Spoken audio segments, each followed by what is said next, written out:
Okay, चला ठीक आहे. सर्वांना नमस्कार. आपल्या महाराष्ट्र एज्युकेशन सोसायटीच्या गरवारे कॉलेज ऑफ कॉमर्सच्या राष्ट्रीय सेवा योजनेच्या शिबिरामध्ये आपण सगळेजण जमलेलो आहोत.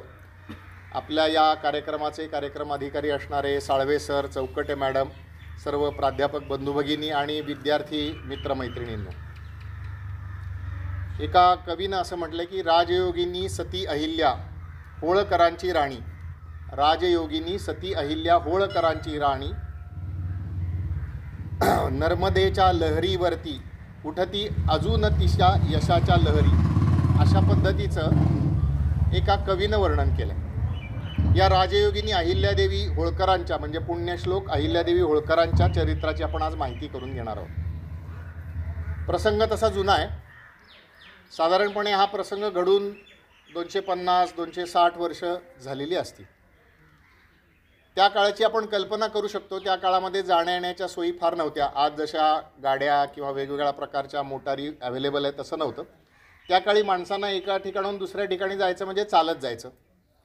आणि आपला महाराष्ट्रातला जो उत्तरेकडचा जिल्हा आहे त्याचं नाव धुळे जिल्हा, आणि त्याच्यावरती या इंदोर संस्थानाची सगळी सीमा आणि इंदोर संस्थान सुरू होतं.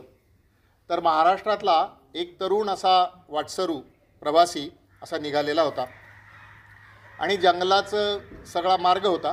जंगलातून जाताना काही लोकांनी त्या जंगलात राहणाऱ्या त्याला अडवलं, त्याला पकडून ठेवलं. त्याच्याकडे जेवढं काही सोनं नाणं पैसे वगैरे जेवढे होते ते सगळे घेतले आणि त्याला एका झाडाला बांधून ठेवलं आणि ते तिथून जायला लागले. आता हे लोक आपल्याला इथं बांधून ठेवून पळून जायला लागले लक्षात आल्यानंतर त्या तरुणाकडे एक वेगळीच कला होती आणि तो अतिशय सुरेल आवाजात गाणं म्हणायला लागला. आणि गाणं म्हणता म्हणता तो त्या राज्याची जी राणी होती त्या राणीची स्तुती करायला लागला.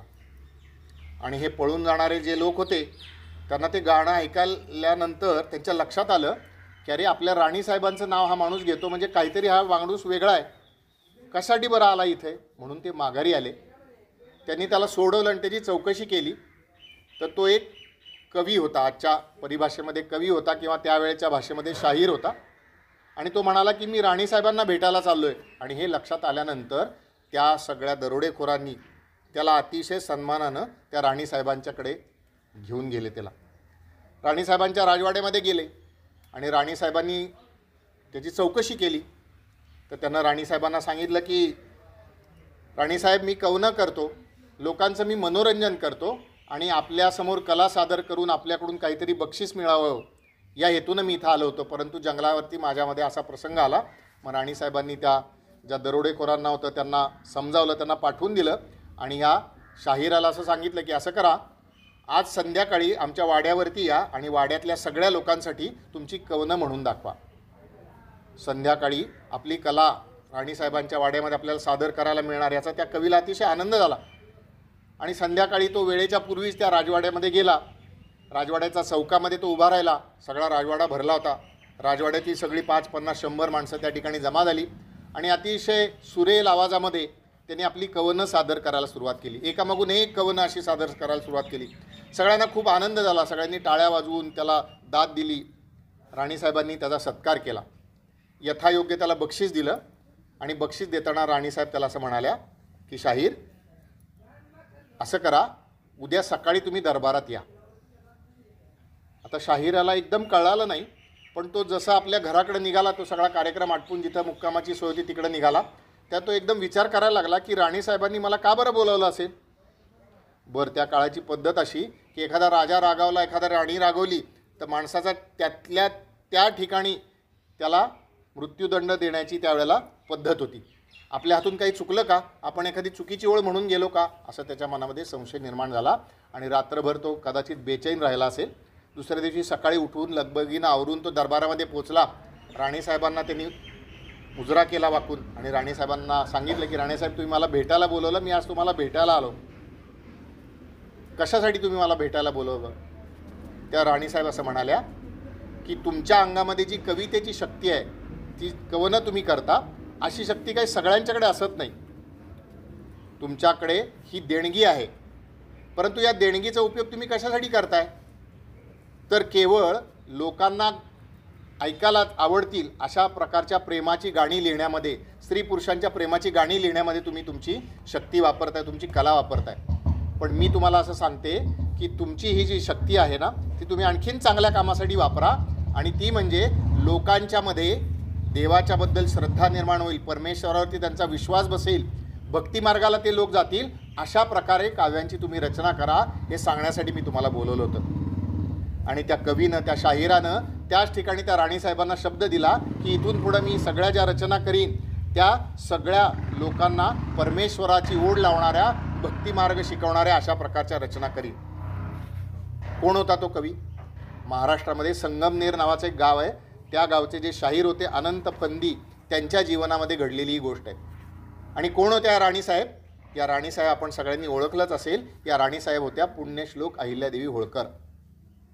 पुण्यश्लोक अहिल्यादेवी होळकर यांच्याबद्दल बोलायचं म्हटलं तर आपल्याला अनेक त्यांच्या प्रसंगांचं किंवा त्यांच्या गुणांचं स्मरण करता येईल.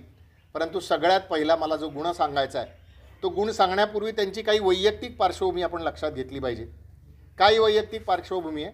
आत्ताचा जो अहिल्यानगर जिल्हा आहे महाराष्ट्रामधला, त्या ठिकाणी चौंडी नावाचं एक छोटंसं गाव आहे. त्या गावामध्ये 31 मे 1725 रोजी या विलक्षण अशा महिलेचा जन्म झाला. आणि योगायोगानं अत्यंत लहानपणी, ज्या वेळेला पहिले बाजीराव पेशवे जे होते त्यांचे सुभेदार असणारे मल्हारराव होळकर हे त्या गावात आलेले असताना त्यांनी या चुणचुणीत मुलीला हेरलं आणि त्यांनी सांगितलं तिच्या वडिलांना की या मुलीला आमच्या घरी सून म्हणून तुम्ही पाठवा, माझा मुलगा जो खंडेराव आहे त्याची सून म्हणून पाठवा. आता काळ हा 300 वर्षापूर्वीचा आहे. त्या काळच्या प्रथा, परंपरा, पद्धती अतिशय वेगळ्या होत्या. म्हणजे अगदी लहानपणी मुलींची लग्न व्हायची. या छोट्या अहिल्याचं लग्न झालं त्यावेळेला ती केवळ होती 8 वर्षांची. 8 वर्षांची मुलगी म्हणजे किती? हल्लीच्या भाषेत समजायला सोपं म्हणजे इयत्ता दुसरीमध्ये शिकणारी मुलगी म्हणजे 8 वर्षांची मुलगी. परंतु ही 8 वर्षांची अहिल्या ही होळकरांची सून म्हणून इंदोरला दाखल झाली. वैयक्तिक आयुष्यामध्ये त्यांच्यावरती एकामागून एक संकट येत गेली. संकटांची मालिका त्यांच्या आयुष्यामध्ये दिसते. 1754ला पहिलं संकट त्यांच्या आयुष्यावरती ओढवलं, ते म्हणजे त्यांचे पती जे होते खंडेराव, ते एका युद्धामध्ये तोफेचा गोळा लागून ते मृत्युमुखी पडले. त्याच्यानंतर जवळपास 12 वर्षांनी त्यांचे जे सासरे, ज्यांनी त्याच्यावरती अगदी वडिलांसारखं प्रेम केलं, असे मल्हारराव होळकर 1766ला गेले. त्यांचा एक मुलगा होता, मालेराव नावाचा एक मुलगा होता, त्याचं निधन 1767मध्ये झालं. तिथून पुढच्या 10-12 वर्षांनी सुरुवातीला त्यांच्या जावयाचं निधन झालं. जावयाचं निधन झाल्यानंतर त्यांचा अगदी 10-12 वर्षाचा नातू होता, नाथ्याबा त्याचं नाव, त्याचं पण निधन झालं. असं एकामागून एक आपली जवळची माणसं त्यांच्या आयुष्यामध्ये जात गेली. परंतु अहिल्यादेवींचा जो स्वतःचा स्वभाव होता, स्वतःचा जो पिंड होता, तो वेगळा होता. परमेश्वराची भक्ती हे त्यांच्या आयुष्याचं सर्वोच्च मूल्य होतं.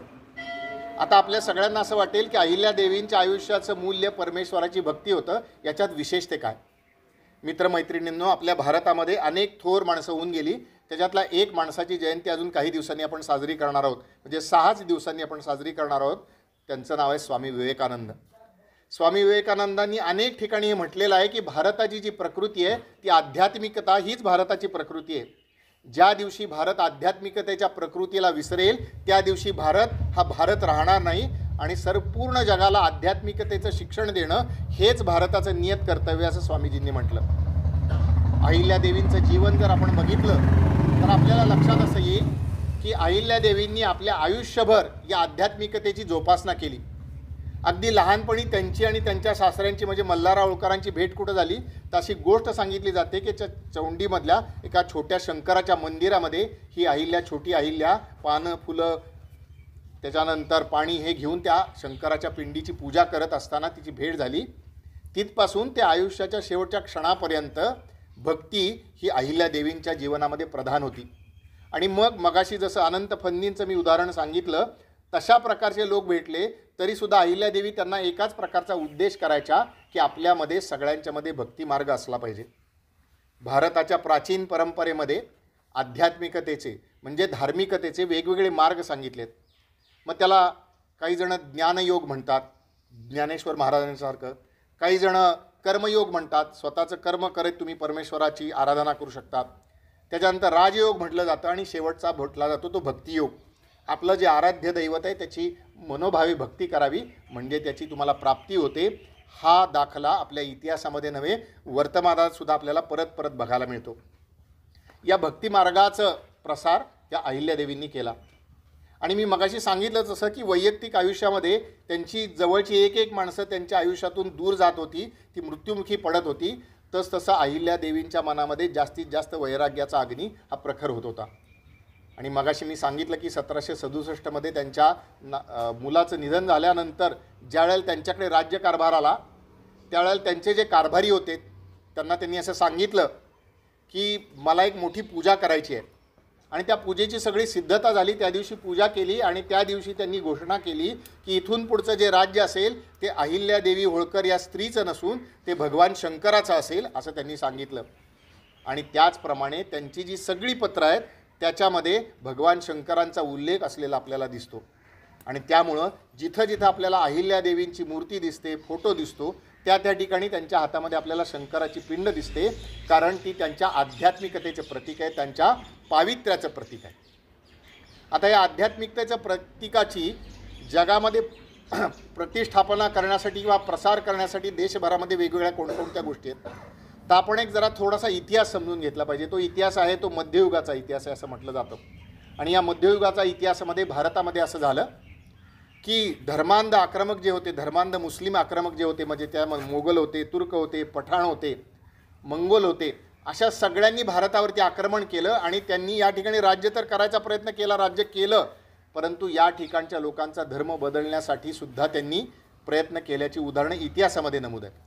मग इथले लोक हिंदू समाजाचे आहेत ना, हिंदू धर्माचे आहेत ना, मग हिंदूंची देवळं पाडा, त्यांच्यावरती वेगवेगळ्या प्रकारचे कर बसवा, अशा प्रकारची फरमानाच्या फरमानं आपल्याला इतिहासामध्ये सापडताना दिसतात. अहिल्यादेवींचं जे आयुष्य आहे ते 1725 ते 1795 असं जवळपास 70 वर्षांचं आयुष्य त्यांना लाभलं. या आयुष्याच्या पूर्वी जो दिल्लीमध्ये बादशाह होता तो तर क्रूरकर्मा औरंगजेब होता. आणि त्याच्या फरमानानं शेकडो मंदिरं पाडल्याची फरमानं औरंगजेबानं स्वतःच्याच आलमगीर नाम्यामध्ये लिहून ठेवली. दुसऱ्या कोणी सांगायची गरजच नाही. अहिल्यादेवींनी काय केलं?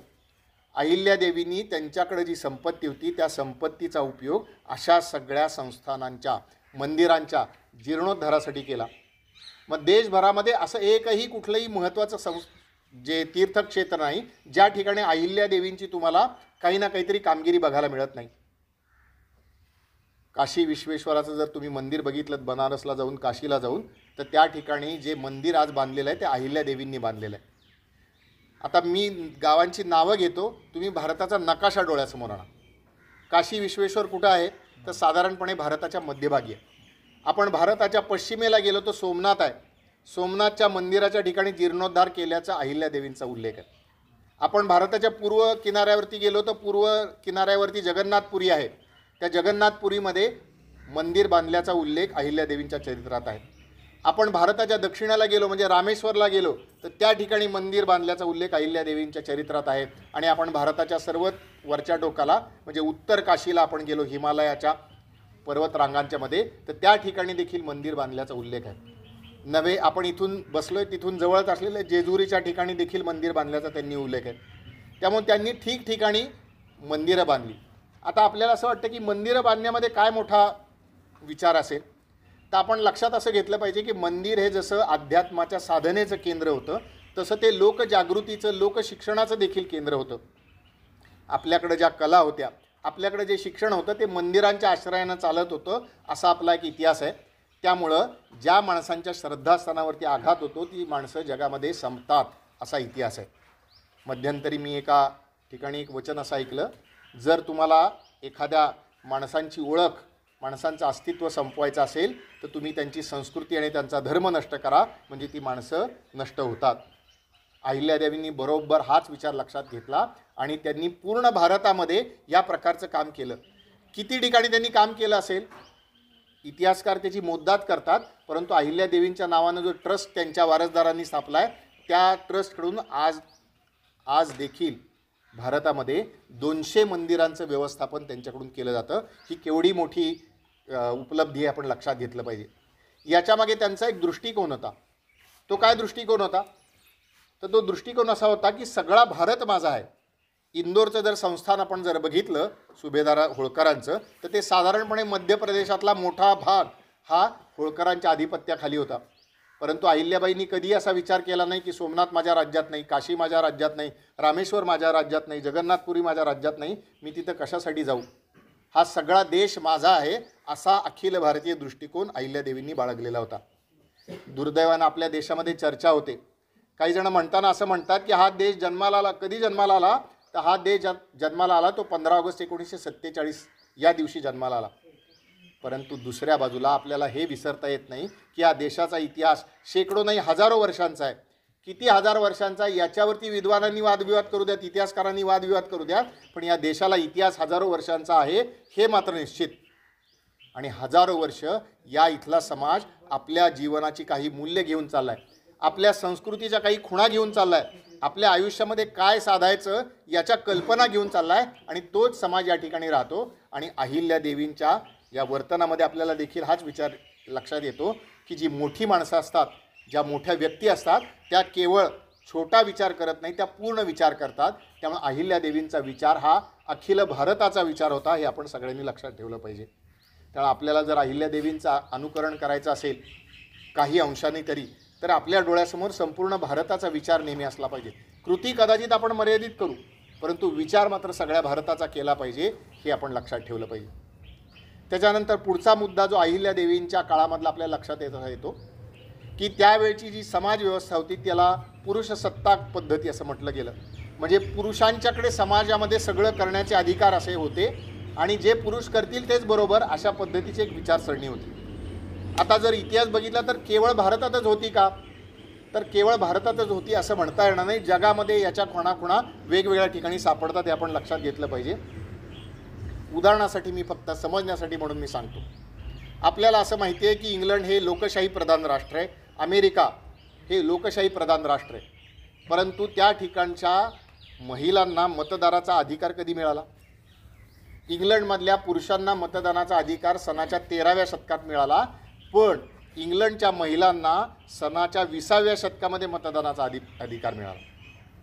अमेरिकेतल्या पुरुषांना 18व्या शतकात अधिकार मिळाला, पण महिलांना मतदानाचा अधिकार हा 20व्या शतकात मिळावा लागला. त्यासाठी संघर्ष करावा लागला. सांगण्याचा मुद्दा असा की पुरुष सत्ताक पद्धती ही केवळ भारताची ओळख नव्हती, तर सगळ्या जगामध्येच कमी अधिक फरकानं ही स्थिती होती. भारतामधली स्थिती एक वेगळ्या प्रकारची होऊन बसलेली होती. आता अशा सगळ्या प्रसंगामध्ये अहिल्यादेवींना एक स्त्री म्हणून काम करायला मर्यादा होत्या. त्या कोणत्या मर्यादा होत्या त्या आपण समजून घेऊयात.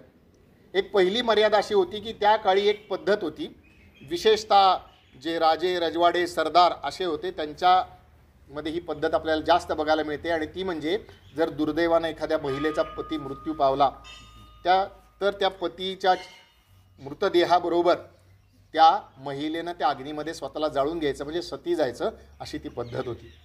मगाशी मी सांगितले की 1754ला खंडेरावांचं निधन झालं कुंभेरीच्या लढ्यामध्ये, आणि अहिल्यादेवींनी ठरवलं, अहिल्यादेवी ह्या खंडेरावांच्या पहिल्या पत्नी होत्या. आता हा पण त्या काळचा एक भाग आहे की पुरुषाला अनेक विवाह करण्याची परवानगी होती. म्हणजे खंडेरावांची अजून 2 लग्न झालेली होती, आणि त्याच्याशिवाय त्यांचे आणखीन काही वेगळेही संबंध होते. पण अहिल्यादेवी ह्या त्यांच्या पहिल्या पत्नी होते, त्यामुळे मी सती जाणार असा अहिल्यादेवींनी निश्चय केला. आणि आपण सगळ्यांनी कृतज्ञ असलं पाहिजे. अहिल्यादेवींचं तर आपण कृतज्ञ आहोतच, कारण त्यांनी जीवन आपल्याला जगून दाखवलं, परंतु आपण कृतज्ञता मनामध्ये बाळगली पाहिजे ती त्यांच्या सासऱ्यांच्याबद्दल, ज्यांचं नाव मल्हारराव होळकर, ज्यांना सुभेदार हा किताब पहिल्या बाजीराव पेशव्यांनी दिला होता. त्यांनी अहिल्याला सांगितलं की अहिल्या, माझ्या म्हाताऱ्याच्या जीवनाचा उन्हाळा करू नकोस, असं कागदपत्रामध्ये आपल्याला वर्णन बघायला मिळतं. कारण त्यांना एकुलता एकच मुलगा होता. इथून पुढे त्यांचं जे संस्थान आहे, त्यांचं जे राज्य आहे, ते चालवण्यासाठी पुरुष वारसदार कोणीच नाही. आणि मल्हाररावांनी अहिल्यादेवींना हे सांगितलं की आजपासून मी असं समजतो की अहिल्या मेली आणि माझा खंडेराव जिवंत राहिला, माझ्या मुलाला मी जसं वागवलं असतं तसंच मी तुला वागवणार, नवे नवे तू माझा मुलगाच आहेस असं समजून इथून पुढे माझे सगळे निर्णय असतील किंवा सगळ्या प्रकारच्या माझ्या कृती असतील, कृपा करून तू सती जाऊ नकोस. मल्हारराव होळकरांचं आपण कृतज्ञ यासाठी असलं पाहिजे की अहिल्यादेवींच्या कर्तृत्वाला विशेष जी झळाली आलेली बघायला मिळते ती त्यानंतर बघायला मिळते. पण मल्हाररावांचं अजून एक योगदान आपण लक्षात घेतलं पाहिजे. मगाशी मी असं म्हटलं की अहिल्यादेवींचा विवाह जो होता तो वयाच्या 8व्या वर्षी झाला. वयाच्या 8व्या वर्षी त्या ज्यावेळेला होळकरांच्या घरामध्ये सून म्हणून आल्या, त्यावेळेला 8 वर्षाच्या मुलीला काय समाजाची माहिती असते, काय जीवनाची माहिती असते. परंतु मल्हारराव होळकरांनी हिचं विलक्षणपण, हिचं वेगळेपण ओळखलेलं होतं आणि तिला सर्व प्रकारचं शिक्षण देण्याची व्यवस्था केलेली होती. मग त्या शिक्षणामध्ये कोणकोणता समावेश होता? तर त्याच्यामध्ये लिहायला वाचायला येण्याच्या शिक्षणाचा समावेश होता, हिशोब कसा ठेवावेत, राज्यकारभाराचे नियम कसे पाळतात, नवे नवे घोड्यावरती कसं बसावं, तलवार कशी फिरवावी, दांडपट्टा कसा फिरवावा, शस्त्र कसं चालवावं, या सगळ्या प्रकारचं शिक्षण त्यांनी अहिल्याला दिलं. जणू काही आपला मुलगाच आहे असं मानून मल्हाररावांनी त्यांना सगळं शिक्षण दिलेलं होतं. आणि मल्हारराव हे अहिल्यादेवींच्या आयुष्यामध्ये 1766 पर्यंत होते. आपण बघितलं तोपर्यंत मल्हारराव ज्या ज्या वेळेला स्वारीवरती जायचे त्या वेळेला त्यांनी आपल्या मुलावरती जबाबदारी दिली नाही, कारण मुलाचं एकूण वर्तन, त्याची जबाबदारीची नसलेली त्याला जाणीव, ह्या सगळ्या गोष्टी त्यांनी लक्षात घेतलेल्या होत्या. आणि आपला मुलगा खंडेराव याला बाजूला करून त्यांनी सगळ्या ज्या जबाबदाऱ्या दिलेल्या होत्या त्या अहिल्याच्या वरती दिलेल्या होत्या. मग तो हिशोब ठेवायचा, सगळे जे कर भरणा करायचा असतो तो कर भरायचा, न्यायदान करायचं, न्याय निवाडा करायचा, अशा प्रकारचं सगळं करायचं. आणि ज्या वेळेला अशी मोहीम करून ते परत यायचे, मग कदाचित वर्ष जायचं, 1.5 वर्ष जायचं, 2 वर्ष जायचं, 2.5 वर्ष जायचे, आणि आल्यानंतर मग ते सगळं तपासणी करायचे. आणि त्यावेळेला त्यांच्या लक्षात असं यायचं की अहिल्याबाईंनी अतिशय चोख असा कारभार केलेला आहे, कुठंही त्यांच्या कारभारामध्ये एक पण चूक तुम्हाला सापडता येणार नाही, अशा प्रकारची त्यांची स्थिती होती. कसा होता त्यांचा कारभार त्याची सांगणारी काही उदाहरणं आहेत, नमुन्यादाखल आपण बघूयात. त्याच्यातलं एक उदाहरण असं आहे की आपल्या सगळ्यांना माहिती की पहिले बाजीराव पेशवे, ज्यांना थोरले बाजीराव पेशवे असं आपण म्हणतो, त्यांचं निधन आकस्मिक झालं 1740 मध्ये. आणि ऐन तारुण्यात 40च वर्षांचे होते, आणि 40 वर्ष हे काही तसं मरायचं वय त्या काळातही नव्हतं, परंतु आकस्मिक त्यांचा मृत्यू झाला. आणि एकूण जे हिंदवी स्वराज्याचा विस्तार होत होता दिल्लीच्या दिशेनं, त्याला एकदम मोठा झटका बसला, धक्का बसला. आणि मग पेशव्यांचं निधन झालं म्हणून त्यांच्या आत्म्याला सद्गती लाभावी, त्यांना पुढचं सगळं जे आयुष्य, पुढचं त्यांचं जीवन आहे, जे पुढच्या योनीतलं जीवन आहे ते सुखकर व्हावं, यासाठी वेगवेगळ्या पूजा अर्चा करण्यात आल्या. त्या प्रकारच्या त्या काळाला अनुसरून असे सगळे विधी करण्यात आले. आणि ते विधी करण्यात आल्यानंतर त्याचा काही खर्च झाला. आणि मग मल्हारराव होळकरांचे जे दिवाण होते, गंगाधर चंद्रचूड, गंगोबा तात्या असं त्यांना म्हणलं जायचं, त्यांना अहिल्याबाईंनी विचारलं की तुम्ही हा खर्च कशामध्ये मांडला? तर त्याच्यामध्ये आपण लक्षात घेऊया की खर्च मांडण्याच्या 3 पद्धती होत्या. म्हणजे ज्या वेळेला उत्पन्न, एखादी लढाई करून त्याच्यामध्ये जे उत्पन्न मिळवलं जाईल, जी संपत्ती मिळवली जायची, ती 3 वाटे व्हायची, अशी पद्धत होती. कुठले 3 वाटे होते? तर हे होळकर हे पेशव्यांचे सरदार असल्यामुळे त्याच्यातली काही रक्कम ही पेशव्यांना द्यायची, म्हणजे जसं सरकारला आपण कर भरतो तसं. दुसरी रक्कम होळकरांचं जे राज्य आहे, मग ते राज्य चालवण्यासाठी सैन्य लागतं, न्यायाधीश लागतात, कचेऱ्या लागतात, आणखीन सगळ्या प्रकारच्या गोष्टी लागतात, त्याच्या खर्चासाठी, म्हणजे राज्याच्या खर्चासाठी. आणि तिसरा प्रकार म्हणला जायचा, त्याला म्हणायचं खाजगी. खाजगी याचा अर्थ ते वैयक्तिक उत्पन्न. आणि ही पद्धत देखील बाजीराव पेशव्यांपासून चालत आलेली होती. बाजीराव पेशव्यांनी मल्हारराव होळकरांच्या ज्या पत्नी होती गौतमाबाई, त्यांना एक काही विशिष्ट अशी जहागिरी त्यांना नेमून दिली होती की खाजगीकडे. तर असे 3 भाग त्याचे केले जायचे, त्याचं प्रमाण ठरलेलं असायचं, 3 भाग केले जायचे. आणि ते जे उत्पन्न आहे ते त्या 3 ठिकाणी वाटलं जायचं. आता ज्या वेळेला अहिल्यादेवींनी या गंगोबा तात्यांना विचारलं की तुम्ही कशामध्ये खर्च मांडलात, तर गंगोबा तात्यांनी असं सांगितलं की आपण पेशव्यांचे सरदार आहोत, त्यामुळं आपला जो संस्थांचा खर्च आहे त्याच्यामध्ये मी मांडला. त्यावेळेला अहिल्यादेवींनी उत्तर दिलं. अहिल्यादेवींचं वय किती आहे आपण लक्षात घ्या. त्यावेळेला 1740, म्हणजे अहिल्यादेवींचं वय झालं 15 वर्षाचं. त्यावेळेला अहिल्यादेवींनी असं उत्तर दिलं की आपले आणि राऊंचे संबंध, म्हणजे थोरल्या बाजीरावांचे संबंध हे काही सरकारी नाहीत, आपले घनिष्ठ आप्त संबंध आहेत. आप्त संबंध आहेत याचा अर्थ ते आपले नातेवाईक आहेत. आणि आपल्या नातेवाईकाच्यासाठी आपण एखादी पूजा केली तर त्याचा खर्च आपण संस्थांमध्ये मांडतो का खाजगीमध्ये मांडतो? खाजगीमध्ये मांडतो. आणि मग गंगोबा तात्यांना त्यांनी ती नोंद तिथून काढून खाजगीमध्ये टाकायला सांगितली. वयाच्या 15व्या वर्षी केवढी मोठी समज असणारी ही महान स्त्री होती. हा एक प्रकार झाला. अजून एक प्रकार झाला, नंतर झाला तो, परंतु मुद्द्याच्या आहे ना आपण आत्ताच समजून घ्यात. तो प्रकार झाला मल्हारराव होळकरांच्या निधनानंतर.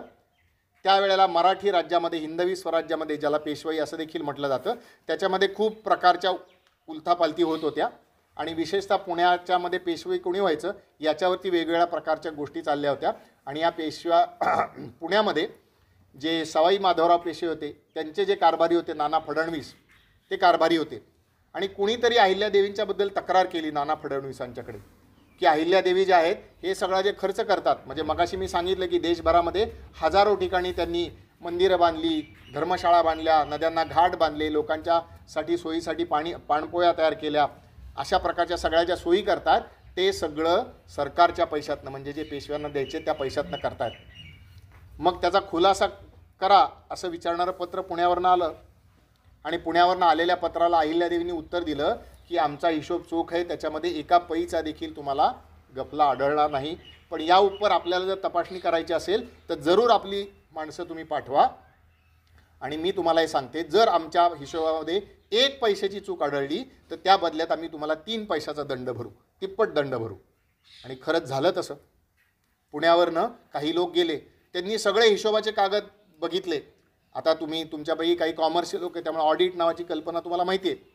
तशा अर्थानं ऑडिट झालं आणि त्या ऑडिटमध्ये कुठलीही चूक पुण्यातल्या लोकांना काढता आली नाही. आता पुण्यातल्या लोकांना चूक काढता आली नाही फारच विलक्षण गोष्ट, कारण पुणेकर प्रसिद्ध आहेत ना. परंतु अहिल्यादेवींचा कारभार इतका चोख होता की त्यांना कुठलीही चूक काढता आली नाही. आता हा मुद्दा कशाबद्दल आहे तर अहिल्यादेवी किती काटेकोरपणे त्या कारभार करीत होत्या. आणखीन काही प्रसंग तर अतिशय विलक्षण आहेत.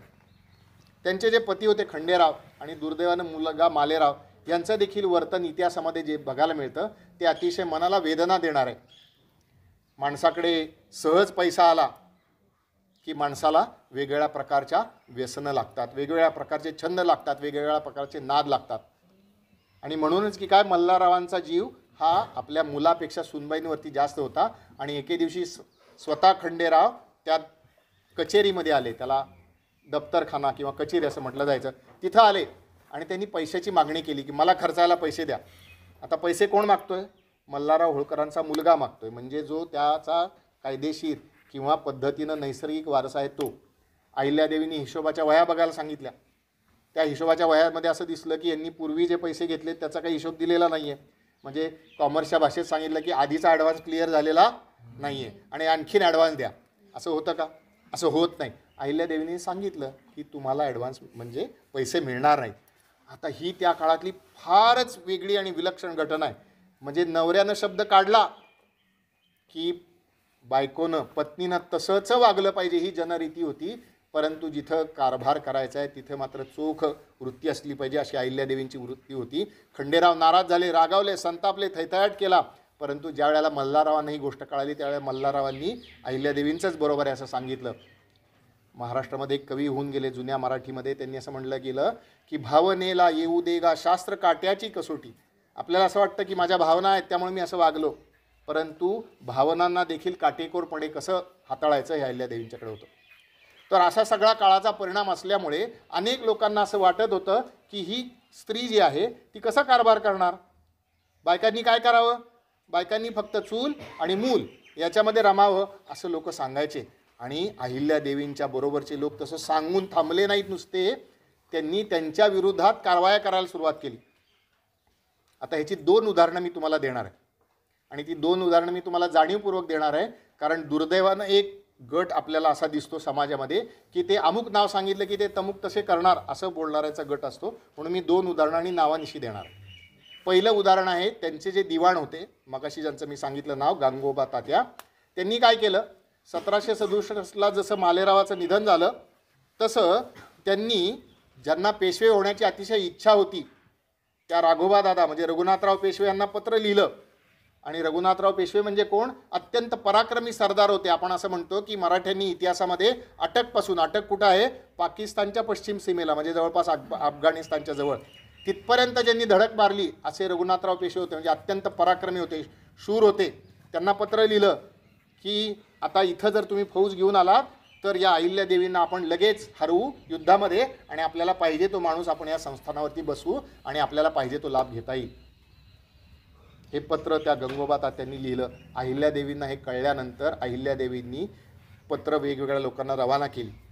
मग स्वाभाविकपणे ते पत्र त्यांनी त्यावेळचे पेशवे माधवराव यांना देखील पाठवलं.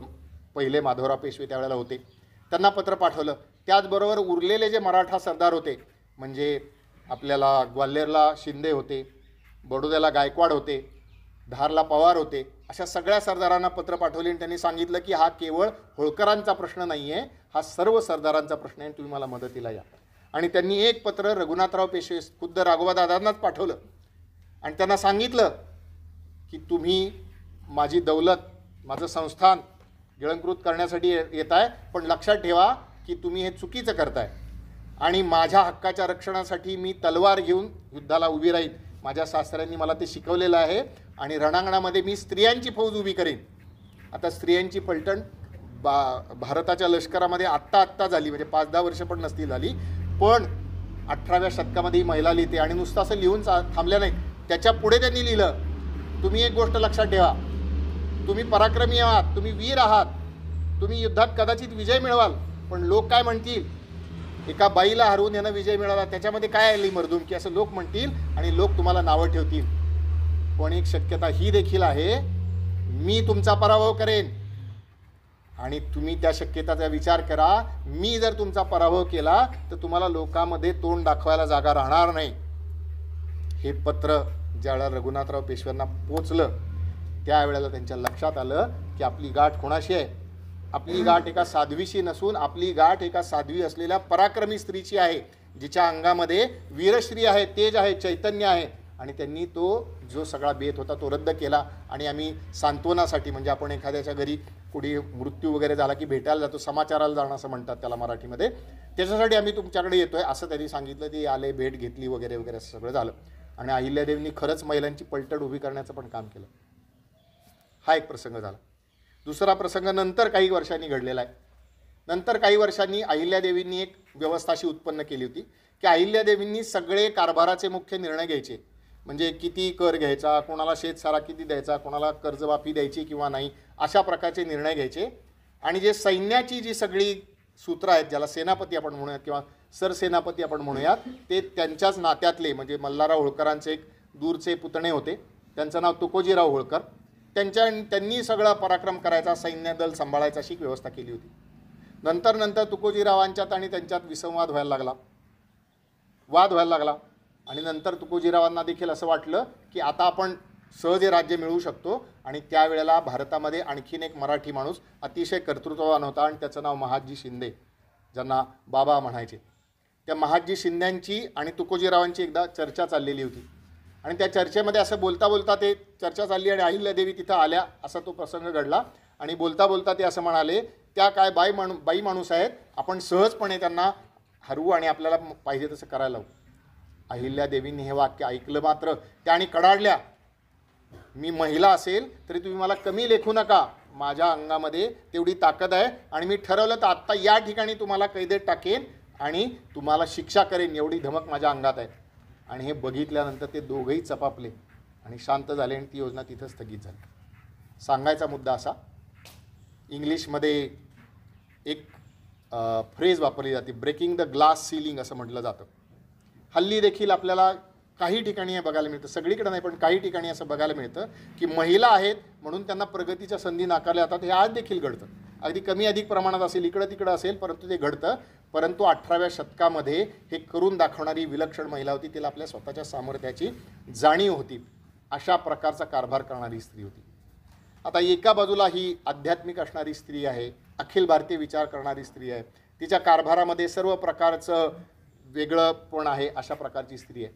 परंतु तिचे विचार काही विलक्षण होते. त्याची काही उदाहरणं आपल्याला बघायला मिळतात आणि किती विलक्षण प्रकारे ती विचार करायच्या. त्याच्यातला एक प्रसंग असा, मगाशी मी जो प्रसंग सांगितला की तो वाटसरू निघाला आणि त्याला पकडणारे लोक आहेत, तर जंगलात जे राहणारे लोक आहेत ते भिल्ल समाजाचे लोक आहेत. आणि मग त्यांच्या इंदोर संस्थानामध्ये जे असे ग्रामीण भागात राहणारे लोक होते, वनामध्ये राहणारे भिल्ल लोक होते, त्यांचा बंदोबस्त काही कोणाकडून होईना. त्यावेळेला अहिल्याबाईंनी एक विलक्षण गोष्ट केली. अहिल्याबाईंनी दवंडी पेटवली. आता दवंडी पेटवायची म्हणजे काय, तर त्या काळामध्ये छोट्या गावामध्ये जायचं, गावाचा जो मुख्य चौक असेल, चावडी असेल, त्या ठिकाणी असं ते थाळी वगैरे वाजवायची, नगारा वाजवायचा, सगळ्या लोकांना एकत्र बोलवायचं आणि सांगायचं की असं असं ठरलेलं आहे किंवा असं असं करायचं आहे. अहिल्याबाईंनी दवंडी पेटवली. त्यांनी दवंडी पेटवली काय, दवंडी पेटवली अशी की जो या भिल्लांचा बंदोबस्त करील अशा तरुणाला मी माझी मुलगी, स्वतःची मुलगी, त्यांच्या मुलीचं नाव मुक्ता, त्या मुक्ताचा विवाह मी त्या तरुणाशी करून देईन. झालं. ही दवंडी पिटवायला सुरुवात झाली आणि अहिल्यादेवी होळकरांच्या घरातल्याच मंडळींनी सांगितलं की अहो बाई, तुम्ही अशी दवंडी पिटवताय, परंतु जर समजा एखाद्या दुसऱ्या जातीतल्या तरुणांनी ही पैज जिंकली तर, हा पण पूर्ण केला तर जातीबाहेर विवाह करणं ह्या त्या काळाच्या इतकी पुढची गोष्ट होती की लोक ती कल्पनाच करू शकायचे नाहीत. म्हणजे जातीबाहेर लग्न तर राहू द्या, परंतु शेजारी बसून जेवायला सुद्धा लोक तयार नव्हते. इथं अमक्या जातीची पंगत, तिथं तमक्या जातीची पंगत, तिथं तमक्या जातीची पंगत, अशा प्रकारचा तो काळ होता. पण अहिल्यादेवी म्हणाल्या की मी विचारपूर्वक निर्णय घेतला आहे आणि मी तसंच करीन. आणि अहिल्यादेवींची ही दवंडी ऐकल्यानंतर एक तरुण पुढं आला. सगळे लोक त्याच्याकडे बघायला लागले. अहिल्यादेवींनी सांगितलं की बोला, तुम्हाला काय, तुम्ही ही पैज स्वीकारायला तयार आहात का? तर ते म्हणाले मी तयार आहे, मला मदत पाहिजे, मग मला काही सैनिक पाहिजेत, मला आणखीन शस्त्र पाहिजेत वगैरे वगैरे सांगितलं, पण मी पैज पूर्ण करून दाखवणार. अहिल्यादेवींनी सांगितलं आणि खरंच त्या तरुणांनी त्या भिल्लांच्या वरती अशा प्रकारे सगळा त्याच्यावर व्यूह रचला आणि त्यांना सगळ्यांना पकडून अहिल्यादेवींच्या समोर उभं केलं. आणि ह्या तरुणाचं नाव होतं यशवंतराव फणसे असं नाव होतं. आता लोकांना असा प्रश्न पडला की पैज पूर्ण झाली, आता अहिल्यादेवी आपला शब्द पाळतात की नाही पाळतात? अहिल्यादेवींनी आपला शब्द पाळला. आपल्या मुलीचं अत्यंत थाटामाटात लग्न त्यांनी करून दिलं. आणि एक गोष्ट त्यांनी त्या लग्नात केली, तर त्या काळामध्ये विधवा स्त्रियांना अधिकार नसायचे, म्हणजे पूजेचा पण अधिकार नाही. तर त्यांनी एक गोष्ट केली की त्या लग्नामध्ये कन्यादान एक विधी असतो लग्नामध्ये, तो कन्यादानाचा विधी त्यांनी स्वतः केला. इतक्या प्रकारची प्रगतीचा विचार त्यांनी केलेला होता. आणि या यशवंतराव फणसे या तरुणाशी लग्न लावून गेलं. आता कायदा सुव्यवस्थेच्या दृष्टीनं हा विषय इथं संपायला पाहिजे का? संपायला पाहिजे. जे लोक दरोडेखोरी करतात त्यांना पकडलेलं आहे आणि त्यांना तुरुंगात डांबलं, इथं विषय संपला पाहिजे. परंतु अहिल्याबाईंचं कर्तृत्व किंवा विचार इतके विलक्षण होते. त्यांनी त्या सगळ्या भिल्ल समाजातल्या लोकांना विचारलं की का बरं तुम्ही दरोडे घालता? मग त्या लोकांनी असं सांगितलं की आम्ही जंगलामध्ये राहतो, आम्ही वाडवडिलांपासून जंगलात राहतो, इथं दुसरं आम्हाला पैसा मिळवण्याचं साधन काही नाही, त्यामुळं आम्हाला जगायचं असेल तर पैसा मिळवला पाहिजे आणि जंगलात पैसा येणार कुठून, म्हणून आम्ही येणाऱ्या जाणाऱ्या लोकांना असं लुटतो आणि त्यांच्याकडून पैसा मिळवतो आणि त्याच्यावरती आमचं आयुष्य चालवतो. अहिल्यादेवींनी हे ऐकलं आणि त्यांनी एक पद्धत बसवून दिली. काय पद्धत बसवून दिली? तर त्यांनी एक भिलकवडी नावाचा एक कर त्यांनी जाहीर केला आणि या भिल्ल लोकांनी जंगलातनं जाणारे सगळे वाटसरू आहेत, यात्रेकरू आहेत, त्यांना मदत करायची, त्यांना वाट दाखवायची, तुम्हाला कुठल्या गावाला जायचं या रस्त्यानं जा, त्या गावाला जायचं त्या रस्त्यानं जा, आणि त्या बदल्यात त्यांना अमुक एक पद्धतीचे पैसे त्यांनी दिले पाहिजेत. ही एक गोष्ट केली. आणि दुसरी गोष्ट त्यांनी अशी केली की आपल्या संस्थानातल्या ज्या जमिनी होत्या त्याच्यातल्या काही पडीक जमिनी त्यांनी या भिल्ल लोकांना दिल्या आणि इथं तुम्ही आता कसून उत्पन्न करा, तुम्ही शेती करा, त्याच्यातनं जे उत्पन्न येईल त्या उत्पन्नातनं तुम्ही तुमचं घर चालवा. म्हणजे गुन्हेगारांना केवळ गुन्हेगार न मानता ती आपलीच प्रजा आहे हे मानून त्यांच्याविषयी अतिशय ममतेच्या विचारानं त्यांनी व्यवहार केला. असं एक विलक्षण उदाहरण बघायला मिळतं. अजून एक विलक्षण उदाहरण बघायला मिळतं. ग्वाल्हेरला मगाशी मी सांगितलं तसं ग्वाल्हेर हे शिंद्यांचं संस्थान, इंदोर हे होळकरांचं संस्थान. आता त्या काळातल्या ह्या सीमा दोघांच्या एकमेकांना लागलेल्या होत्या आणि एकही ठिकाणी असा जमिनीचा वाद होता. आता तुमच्यापैकी जे छोट्या गावामध्ये राहणारे असतील त्यांना लक्षात असं की गावामध्ये बांधाचा वाद असतो. मग माझं शेत इकडं का तुझं शेत इकडं, का बांध इकडं का तिकडं असा वाद असतो. तसा तो सीमेचा वाद होता. आणि मग त्या दोन्ही गावातले लोक जे होते ते खूप दिवस त्यांचा वाद चाललेला होता आणि त्यांनी सगळ्यांनी ठरवलं की आता हा वाद सोडवायचा. मग वाद सोडवायचा तर वादाला मध्यस्थ कोण? आता तिकडची मंडळी शिंद्यांच्या जागिरीतली, एका अर्थानं ती होळकरांच्या विरोधी जागिरीतली आहे. पण तिकडच्या लोकांनी देखील मान्य केलं की आपला जो वाद आहे तो आपला वाद अहिल्यादेवींच्याकडे घेऊन जायचा. आणि अहिल्यादेवींच्या दरबारात ते आले आणि अहिल्यादेवींच्या समोर तो वाद सगळा झाला. अहिल्यादेवींनी सगळा वाद ऐकून घेतला आणि त्यांनी त्याच्यावरती असा एक तोडगा काढला की त्यातल्या जो वादग्रस्त भाग आहे त्याला गोचर जमीन असं म्हणतात किंवा गायरान असा एक शब्दप्रयोग आहे. तर ते गायरान म्हणून सोडून द्यायचं आणि उरलेली जमीन आपण कसायची आणि दोन्ही बाजूंना हा वाद मान्य झाला. म्हणजे विरोधकांना देखील आपला न्याय मान्य करायला लावण्याची क्षमता अहिल्यादेवींच्या होती. एके दिवशी अहिल्यादेवींच्या दरबारामध्ये एक विधवा स्त्री आली. सिरोंचा नावाचं गाव आहे, त्या सिरोंचा नावाच्या गावची ती स्त्री होती आणि तिची कैफियत अशी होती की तिचा नवरा त्याचा मृत्यू झाला आणि त्यांच्या पोटी संतान नव्हतं, मुलगा नव्हता. आणि त्यांचे जे सगळे नातेवाईक, त्यांचे कारभारी, दिवाण जे सगळे होते, अत्यंत श्रीमंत व्यापारी होता. ते सगळेजण त्यांना दबाव आणायला लागले की आम्ही सांगेल त्यालाच दत्तक घेतलं पाहिजे. म्हणजे काय, त्यांच्या सांगण्यावरचा मुलगा घेतला म्हणजे त्यांच्या संपत्तीची जी काही श्रीमंती आहे ती अनुभवण्याचं काम यांना होईल. पण त्या स्त्रीनं सांगितलं की मला ते मान्य नाही. अहिल्यादेवींनी त्याच्यामध्ये मध्यस्थी केली. अहिल्यादेवींनी सांगितलं की या स्त्रीला न्याय मिळाला पाहिजे आणि तिला जो मुलगा पाहिजे तो दत्तक घ्यायला त्याला परवानगी दिली. आणि याबद्दल मी काय करू असं विचारल्यानंतर त्यांनी सांगितलं की तुम्ही जेवढे पैसे तुम्हाला शक्य आहेत ते सोमनाथचं मंदिराचं जीर्णोद्धाराचं काम चाललं आहे तिकडे तुम्ही द्या. अशा प्रकारचा प्रसंग देखील आपल्याला बघायला मिळतो. अहिल्यादेवींची दूरदृष्टी ही किती काळाच्या पुढे होती आपल्याला लक्षात येतं. मग अशी मी सांगितलं की मध्ययुगामध्ये आक्रमण करणारे लोक जे आहेत आपल्याकडे ते सगळे खैबर खिंडीतनं आले. मोगल, पठाण, तुर्क हे सगळे खैबर खिंडीतनं आले. परंतु त्यांच्यानंतरचे जे आक्रमण करणारे भारतावरती लोक आले ते कुठून आले, समुद्रमार्गे आले. आणि त्याच्यातला सगळ्यात भयंकर जो आपला शत्रू होता ज्यांनी आपल्याला 150 वर्ष गुलाम केलं ते होते इंग्रज. इंग्रजांना ओळखणारी अशी स्त्री होती. छत्रपती शिवाजी महाराजांनी देखील इंग्रजांना ओळखलेलं होतं. छत्रपती शिवाजी महाराजांचाच वारसा एका अर्थानं पुढं चालवणाऱ्या अहिल्यादेवी होत्या. त्यांनी एका पत्रामध्ये असं दिलं आहे की बाकीचे जे युरोपियन लोक आहेत, मग फ्रेंच होते, त्याच्यामध्ये काही पोर्तुगीज होते, काही डच होते, हे सगळे लोक जे आहेत ते वाघसिंहांसारखे ज्याच्यावरती आपण समोरून जाऊन हल्ला करू शकतो आणि त्यांना आपण ठार मारू शकतो. परंतु हे इंग्रज जे आहेत ते अस्वलासारखे आहेत म्हणे. ते आपल्याला प्रेमानं असं मिठीत घेतील. आणि असं म्हटलं जातं, अस्वल तुम्ही बघितलं नाही, कल्पना नाही, 6-6.5 फुटाच्या वरती उंची असते, 150-200 किलोचं त्याचं वजन असतं. असं ते मिठी मारतं आणि त्या मिठीत ते गुदमरून मारतं. अशा प्रकारचे हे इंग्रज आहेत. त्यांच्यापासून आपल्याला सावध राहायला पाहिजे.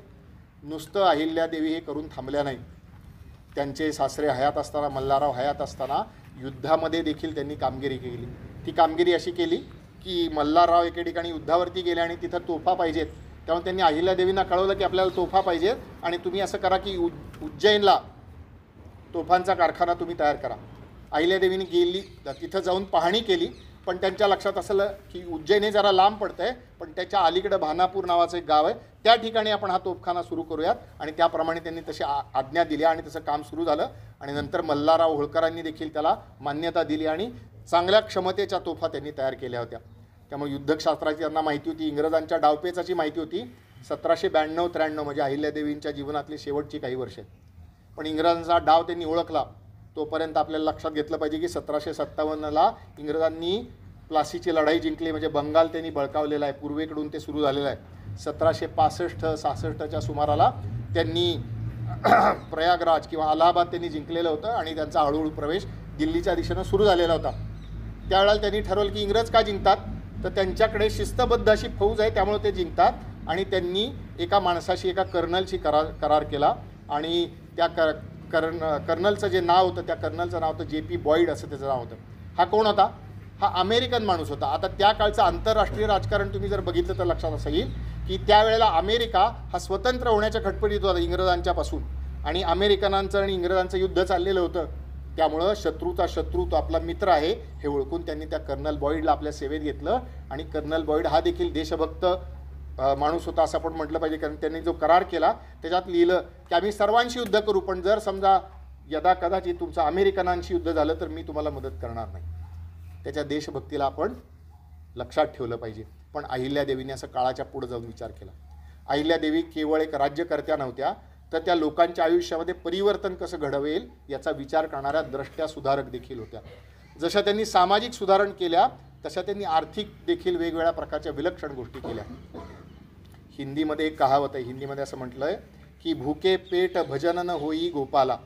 जर तुम्ही उपाशी असाल तर तुम्ही काय देवाधर्माचं नाव घेणार, त्यामुळे तुमचं पहिलं पोट भरलं पाहिजे. अहिल्यादेवींनी विलक्षण 2-3 गोष्टी त्यांच्या आयुष्यामध्ये केल्या. एक तर पहिली गोष्ट, त्यांनी इंदोरवरनं आपली राजधानी हलवली आणि नर्मदेच्या तीरावरती महेश्वर नावाचं एक गाव आहे, अत्यंत पवित्र असं तीर्थक्षेत्र आहे. त्या ठिकाणच्या महादेवाचं मंदिर प्रसिद्ध आहे, त्या ठिकाणी आपली राजधानी त्यांनी हलवली. मग तिथं गेल्यानंतर त्यांच्या लक्षात असं आलं की त्या काळामध्ये म्हणजे 18व्या शतकामध्ये पैसे मिळवण्याचे मार्ग कुठले होते, शेती करायची किंवा व्यापार करायचा. परंतु त्यांच्या लक्षात आलं की इथले जे विणकर आहेत त्यांच्या हातामध्ये काहीतरी विलक्षण अशी शक्ती आहे, कौशल्य आहे. मग त्यांनी प्रशिक्षण दिलं आणि महेश्वरी नावाच्या किंवा माहेश्वरी नावाच्या कपड्याचं उत्पादन सुरू केलं. सूत आणि रेशीम अशा प्रकारचं मिळून ते माहेश्वरी बनवलं जातं आणि आज देखील इतक्या वर्षानंतर देखील माहेश्वरी साड्या संपूर्ण भारतामध्ये प्रसिद्ध आहेत. तिथले विणकर गेले पिढ्यानपिढ्या हा आपला व्यवसाय करतात आणि त्यांचं जीवन उंचावलं. हल्ली आपण एक गोष्ट करतो की आपण असं म्हणतो की मेड इन इंडिया, पण जर त्या काळचं आपण बघायला गेलं तर आपल्या राज्यामध्ये निर्मिती झाली पाहिजे याचा ध्यास घेतला आणि त्यांनी त्याच्या राज्यामध्ये निर्मिती केली. हा एक भाग झाला.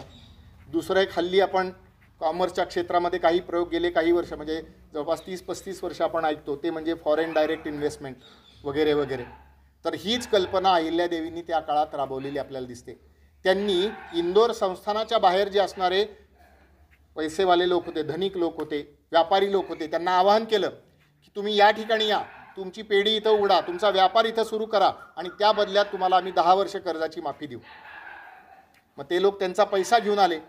ज्या वेळेला असा पैसा घेऊन बाहेरचा उद्योग येतो त्या तो पैसा काही ना काही प्रमाणात त्या राज्यामध्येच राहतो आणि त्या राज्यामध्ये राहिल्यानंतर इंदोरचं जे एकूण उत्पन्न आहे ते झपाट्यानं वाढलं. आणि एके ठिकाणी मला असा संदर्भ मिळाला की अहिल्यादेवींची जी कारकीर्द होती त्या कारकिर्दीमध्ये जवळपास 133 पटीनं इंदोर संस्थानाचं उत्पन्न वाढलेलं होतं. आता त्या काळामध्ये केवळ शेती आणि व्यापार ही 2च साधनं आहेत पैसे मिळवायची. आजच्यासारखी कारखानदारी त्यावेळेला नाही हे लक्षात घेतल्यानंतर ही एक विलक्षण घटना होती. त्यामुळं काळाच्या पुढे राहून अशा प्रकारच्या आर्थिक सुधारणा करणाऱ्या, आर्थिक प्रयत्न करणाऱ्या देखील या तपस्विनी अशा स्त्री होत्या. आणि दुर्दैवानं आपल्या प्रियजनांचे मृत्यू बघत बघत शेवटी त्यांना स्वतःला मृत्यू पत्करावा लागला. आयुष्यभर त्यांनी वेगवेगळ्या रूढींशी संघर्ष केला. काही ठिकाणी त्यांना यश मिळालं, काही ठिकाणी त्यांना अपयश मिळालं. अपयश कुठं मिळालं तर त्यांना अपयश मिळालं ती सतीप्रथा थांबवण्यामध्ये. मगाशी मी म्हटलं तसं की मल्हारराव होळकरांनी त्यांना सती जाऊ दिलं नाही, परंतु ज्या 2 उरलेल्या पत्नी होत्या खंडेरावाच्या त्या मात्र त्या ठिकाणी सती गेल्या. ज्या वेळेला अहिल्यादेवींचा मुलगा मालेराव मृत्युमुखी पडला त्यावेळेला मालेरावच्या 2 पत्नी सती गेल्या. इतकंच नव्हे, त्यांचा नातू जो नाथ्याबा, त्याचं नाव मुलीचा मुलगा नाथ्याबा, तो 12-13 वर्षाचा असताना तो मृत्युमुखी पडला. तर त्याची 8-10 वर्षाची जी पत्नी होती तिला देखील सती जावं लागलं. त्या प्रत्येक ठिकाणी त्यांनी विरोध केला, परंतु दुर्दैवानं त्यांना थांबवता आलं नाही. परंतु त्यांना काय थांबवता आलं, ते एके दिवशी दरबारामध्ये आपल्या महेश्वरच्या दरबारामध्ये बसलेले असताना काही ब्राह्मण त्यांच्याकडे आले आणि त्यांनी असं सांगितलं की आम्ही गरीब आहोत आणि आमच्या मुलीचं लग्न करण्यामध्ये आम्हाला अडचण येते, कारण आम्हाला हुंडा द्यायला आमच्याकडे पैसे नाहीत. अहिल्यादेवींनी ऐकलं मात्र त्यांनी लगेच आपल्या कारभारांना आदेश दिला आणि त्यांनी हुंडाबंदीचा हुकूम आपल्या राज्यामध्ये जाहीर केला. बरं, हुंडाबंदीचा हुकूम त्यांनी जाहीर केला तो केवळ ब्राह्मण समाजासाठी नाही. त्यांनी सांगितलं की संस्थांमध्ये सर्वच समाजांसाठी आहे, म्हणजे कुठल्याही प्रकारचा जातीपातीचा भेदभाव त्यांनी केला नाही. अशा प्रकारे काळाच्या पुढं जाऊन विचार करणाऱ्या अहिल्यादेवी होत्या. परंतु शेवटी वार्धक्यानं त्यांचं निधन झालं 13 ऑगस्ट 1795ला. आणि अशा प्रकारच्या स्त्रीचं ज्या वेळेला जीवन बघतो, असं आदर्श जीवन बघतो, त्यावेळेला आपल्याला अतिशय त्याच्यातनं प्रेरणा मिळते. मग त्यांची जी अध्यात्माची वृत्ती आहे ती आपण कदाचित घेऊ शकतो. त्यांचा अखिल भारतीय विचार करण्याची वृत्ती आपण विचारात घेऊ शकतो. नवनवीन विचार अंगीकार करण्याची वृत्ती आहे ती आपण घेऊ शकतो. सर्व प्रकारच्या खटपटी करणं, आर्थिक उन्नतीसाठी अशा सगळ्या गुणांचं आपण आचरण करू शकतो. अशी जी जीवनं असतात त्याचं वर्णन कविवर्य बाभवळकरांनी त्यांच्या कवितेमध्ये केलं आहे. कविवर्य बाभवळकर काय म्हणतात, देखणे ते चेहरे जे प्रांजळाचे आरसे, सावळे की गोमटे या मोल नाही फारसे. देखणे ते हात ज्यांना निर्मितीचे डोहळे, मंगलाने गंधलेले सुंदराचे सोहळे. देखणी ती पाऊले जी ध्यास पंथे चालती, वाळवंटातून जाता स्वस्ती पद्मे रेखती. देखणा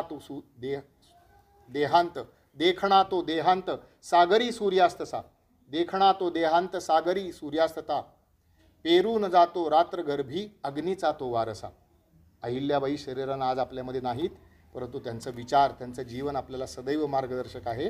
ते मार्गदर्शक जीवन आपण सदैव आठवावं, त्याच्यातून प्रेरणा घ्यावी आणि आपल्या देशाच्या उन्नतीसाठी अधिकाधिक खटपट करावी ही विनंती करतो आणि थांबतो. धन्यवाद.